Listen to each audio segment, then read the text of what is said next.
जय माता दी भक्तों। नवरात्रि के 5वें दिन हम रसपान करेंगे श्री दुर्गा सप्तशती के 9वें और 10वें अध्याय का। तो आइए शुरू करते हैं। 9वां अध्याय निशुंभ वध। राजा ने कहा, हे ऋषिराज, आपने रक्तबीज के वध से संबंध रखने वाला वृत्तांत मुझे सुनाया। अब मैं रक्तबीज के मरने के पश्चात क्रोध में भरे हुए शुंभ व निशुंभ ने जो कर्म किया वह सुनना चाहता हूँ। महर्षि मेधा ने कहा, रक्तबीज के मारे जाने पर शुंभ और निशुंभ को बड़ा क्रोध आया और अपनी बहुत बड़ी सेना का इस प्रकार सर्वनाश होते देखकर निशुंभ देवी पर आक्रमण करने के लिए दौड़ा। उसके साथ बहुत से बड़े बड़े असुर देवी को मारने के वास्ते दौड़े और महापराक्रमी शुंभ अपनी सेना सहित चंडिका को मारने के लिए बढ़ा। फिर शुंभ और निशुंभ का देवी से घोर युद्ध होने लगा और वह दोनों असुर इस प्रकार देवी पर बाण फेंकने लगे जैसे मेघों से वर्षा हो रही हो। उन दोनों के चलाए हुए बाणों को देवी ने अपने बाणों से काट डाला और अपने शस्त्रों की वर्षा से उन दोनों दैत्यों को चोट पहुंचाई। निशुंभ ने तीक्ष्ण तलवार और चमकती हुई ढाल लेकर देवी के सिंह पर आक्रमण किया। अपने वाहन को चोट पहुंची हुई देखकर देवी ने अपने झुरप्र नामक बाण से निशुंभ की तलवार पर ढाल दोनों को ही काट डाला। तलवार और ढाल कट जाने पर निशुंभ ने देवी पर सख्ती से प्रहार किया। देवी ने अपने चक्र से उसके 2 टुकड़े कर दिए। फिर क्या था, दैत्य मारे क्रोध के जल भुन गया और उसने देवी के मारने के लिए उसकी ओर शूल फेंका, किंतु देवी ने अपने मुक्के से उसको चूर चूर कर डाला। फिर उसने देवी पर गदा से प्रहार किया। देवी ने त्रिशूल से गदा को भस्म कर डाला। इसके पश्चात वह फरसा हाथ में लेकर देवी की ओर लपका। देवी ने अपने तीखे बाणों से उसे धरती पर सुला दिया।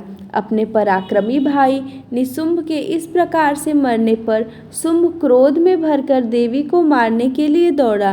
वह रथ में बैठा हुआ उत्तम आयुधों से सुशोभित अपनी 8 बड़ी बड़ी भुजाओं से सारे आकाश को ढके हुए था। शुंभ को आते हुए देखकर देवी ने अपना शंख बजाया और धनुष की टंकोर का भी अत्यंत दुस्सह शब्द किया।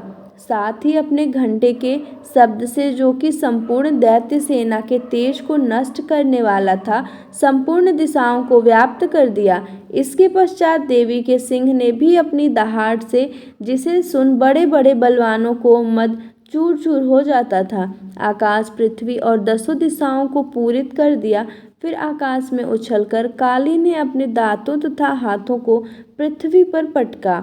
उसके ऐसा करने से ऐसा शब्द हुआ जिससे कि उससे पहले के सारे शब्द शांत हो गए।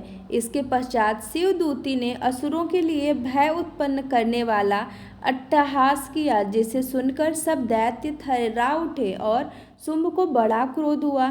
फिर अंबिका ने उसे, अरे दुष्ट, खड़ा रह, कहाँ। तो आकाश से अभी देवता जय हो बोल उठे। शुंभ ने कहा, वहां आकर ज्वालाओं से युक्त एक अत्यंत भयंकर शक्ति छोड़ी, जिसे आते देखकर देवी ने अपनी महोल्का नामक शक्ति के से काट डाला। हे राजन, फिर शुंभ के सिंहनाद से तीनों लोक व्याप्त हो गए और उसकी प्रतिध्वनि से ऐसा घोर शब्द हुआ जिसने इससे पहले के सब शब्दों को जीत लिया। शुंभ के छोड़े बाणों को देवी ने और देवी के छोड़े बाणों को शुंभ ने अपने बाणों से काट सैकड़ों और हजारों टुकड़ों में परिवर्तित कर दिए। इसके पश्चात जब चंडिका ने क्रोध में भर शुंभ को त्रिशूल से मारा तो वह मूर्छित होकर पृथ्वी पर गिर पड़ा। जब उसकी मूर्छा दूर हुई तो वह धनुष लेकर आया और अपने बाणों से उसने देवी काली तथा सिंह को घायल कर दिया। फिर उस राक्षस ने 10,000 भुजाएं धारण करके चक्रादि आयुधों से देवी को आच्छादित कर दिया। तब भगवती दुर्गा ने कुपित होकर अपने बाणों से उन चक्रों तथा बाणों को काट डाला।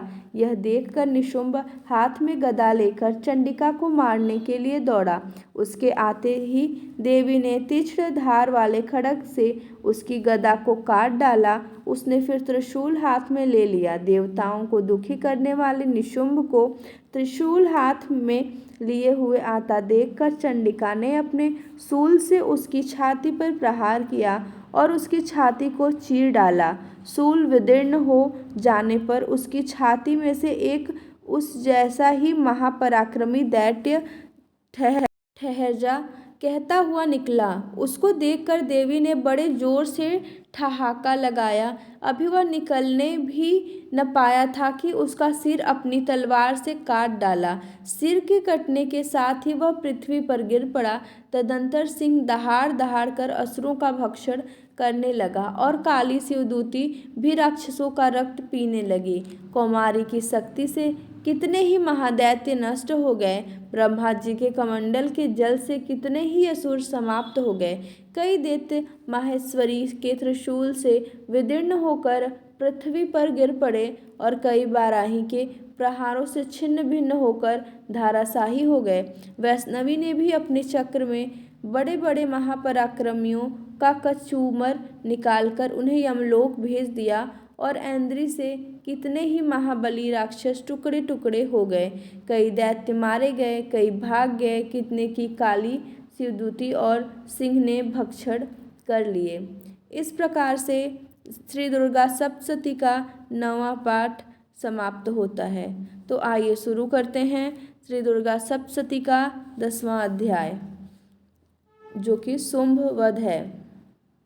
महर्षि मेधा ने कहा, हे राजन, अपने प्यारे भाई को मरा हुआ तथा सेना को नष्ट हुई देखकर क्रोध में भरकर दैत्यराज शुंभ कहने लगा, दुष्ट दुर्गे, तू अहंकार से गर्व मत कर, क्योंकि तू दूसरों के बल पर लड़ रही है। देवी ने कहा, हे दुष्ट, देख, मैं तो अकेली ही हूँ। इस संसार में मेरे सिवा दूसरा कौन है?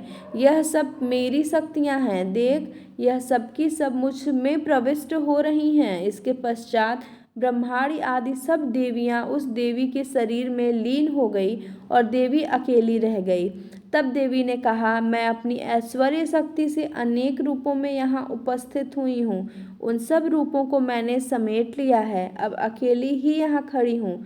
तुम भी यहाँ ठहरो। महर्षि मेधा ने कहा। तब देवताओं तथा राक्षसों के देखते देखते देवी तथा शुंभ में भयंकर युद्ध होने लगा। अंबिका देवी ने सैकड़ों अस्त्र शस्त्र छोड़े। उधर दैत्यराज ने भी भयंकर अस्त्रों का प्रहार आरंभ कर दिया। देवी के छोड़े हुए सैकड़ों अस्त्रों को दैत्य ने अपने अस्त्रों द्वारा काट डाला। इसी प्रकार शुंभ ने जो अस्त्र छोड़े उनको देवी ने अपनी भयंकर हुंकार के द्वारा ही काट डाला। दैत्य ने जब सैकड़ों बाढ़ छोड़कर देवी को ढक दिया तो क्रोध में भरकर देवी ने अपने बाणों में उसका धनुष नष्ट कर डाला। धनुष कट जाने पर दैत्येंद्र ने शक्ति चलाई, लेकिन देवी ने उसे भी काट कर फेंक दिया। फिर दैत्येंद्र चमकती हुई ढाल लेकर देवी की ओर दौड़ा, किंतु जब वह देवी के समीप पहुंचा तो देवी ने अपने क्षीण बाणों से उसकी चमकने वाली ढाल को भी काट डाला। फिर दैत्येंद्र का घोड़ा मर गया, रथ टूट गया, सारथी मारा गया। तब वह भयंकर मुदंगर लेकर देवी पर आक्रमण करने के लिए चला, किंतु देवी ने अपने तीक्ष्ण बाणों से उसके मुदंगर को भी काट दिया। इस पर दैत्य ने क्रोध में भरकर देवी की छाती में बड़े जोर से एक मुक्का मारा। दैत्य ने जब देवी को मुक्का मारा तो देवी ने भी उसकी छाती में जोर से एक थप्पड़ मारा। थप्पड़ खाकर पहले तो दैत्य पृथ्वी पर गिर पड़ा, किंतु तुरंत ही वह उठ खड़ा हुआ। फिर वह देवी को पकड़कर आकाश की ओर उछला और वहां जाकर दोनों में युद्ध होने लगा। वह युद्ध ऋषियों व देवताओं को आश्चर्य में डालने वाला था। देवी आकाश में दैत्य के साथ बहुत देर तक युद्ध करती रही। फिर देवी ने उसे आकाश में घुमाकर पृथ्वी पर गिरा दिया। दुष्ट आत्मा दैत्य पुनः उठकर देवी को मारने के लिए दौड़ा।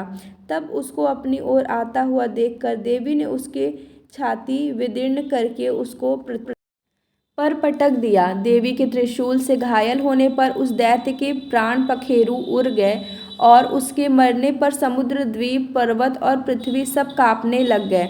तदंतर उस दुष्ट आत्मा के मरने से संपूर्ण जगत प्रसन्न व स्वस्थ हो गया तथा आकाश निर्मल हो गया।